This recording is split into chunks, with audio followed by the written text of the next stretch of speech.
Hello and welcome. I've been wanting to talk about painting inspiration today. We've been in lockdown where I live for a crazy long time, so I've been doing pretty much the same walk around the block nearly every day, and you'd think I'd seen everything many times. Of course I have, but there's a huge difference between seeing and noticing. The other day, right in front of me on the verge where I walk all the time, was a stunning array of colour.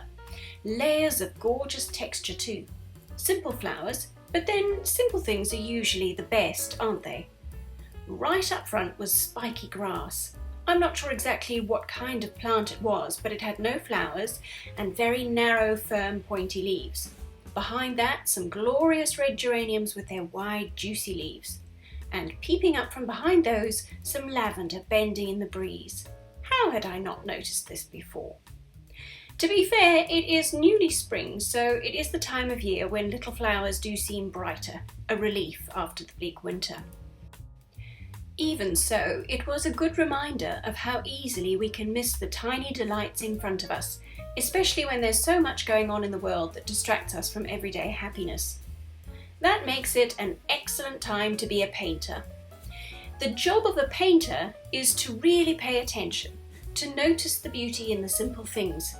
When you remember to do that, you're not only a happier person, but you never run out of painting inspiration.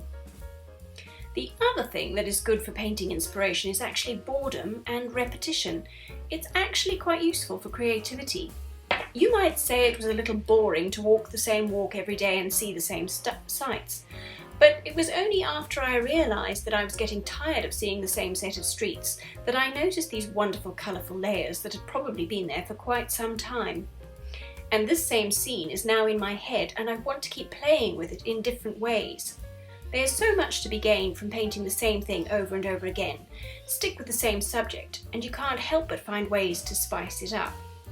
I could paint the colourful layers as an abstract, and in fact I did. Do you want to see? If something catches your eye, you don't necessarily have to paint a full picture of it. You could just use it as an inspiration to take the colours and the textures and play with the paints and see what they do and explore some mark making that you can do with your brush and other things. I'm going to tear off a little piece of paper and use that possibly. So I'm just going to choose some of the colours that I can kind of remember and let them flow across my page. It's a great thing to do as kind of a warm-up. You get an idea of how your paints move, you get your hand to practice moving the brush, you learn to make some different marks with your brush and with other things. I've played with different things, like there's a little bit of wax resist that I use to make marks that reminded me of the sort of shapes I was seeing in the grass. And really, sometimes it's enough just to do this, just to splash colour across the page is enough to brighten your day a bit. I mean, how delightful is it to watch those colours move and swish across the page together?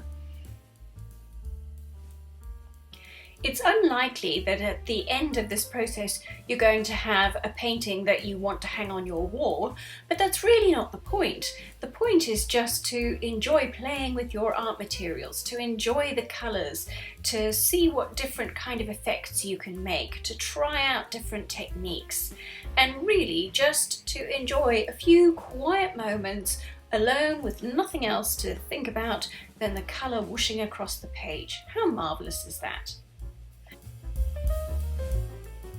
Let's get back to the original painting I was showing you. What was I saying? Oh yes, I was talking about the different ways that you could use your painting inspiration. Apart from painting some sort of abstract representation of the colours that you were enjoying, there's all sorts of other things that I could do to paint this same image that I have in my head in different ways.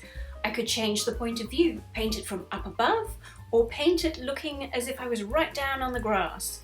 I could try different types of greens and blues in my palette.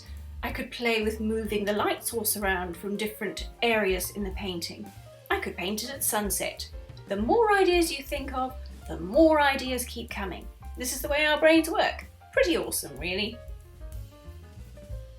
It does mean you can get quite a lot of mileage out of just one source of inspiration. Essentially what I'm doing here is painting from imagination. I didn't have my phone with me on my walk, but I don't really feel I need a photo, since the striking image of these simple layers of flowers is kind of stuck in my head now. Most often I do paint from a reference of some sort, but even then I never replicate a photo. Where's the fun in that? Putting your own spin on it is just too irresistible. I do tend to paint flowers quite often, which makes it easier to paint without a reference right in front of me. The more you draw and paint, the more you expand your visual vocabulary and the easier it gets to paint from imagination. What I want to do is to try and capture the things that I really liked about what I saw. I was struck by the colour and the texture of the layers in front of me. I loved the contrast of the sharp, spiky grass in the foreground against those flat, wide, dark geranium leaves. And could there be a better backdrop than the soft sage green of lavender leaves? Colour-wise, that lavender in the background is very appealing. That's from a composition standpoint. Cooler colours recede. Think of how blue the distant mountains always look. So the soft blue-green leaves and blue-purple flowers are perfect for the most distant layer of plants. And in the same vein, warm colours appear to come forward towards the viewer, so vibrant red geraniums are ideal in front of the lavender.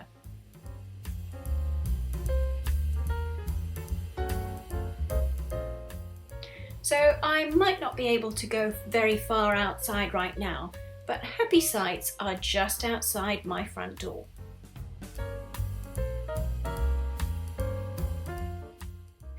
May you find the delights right in front of you today too, and paint them. Lots.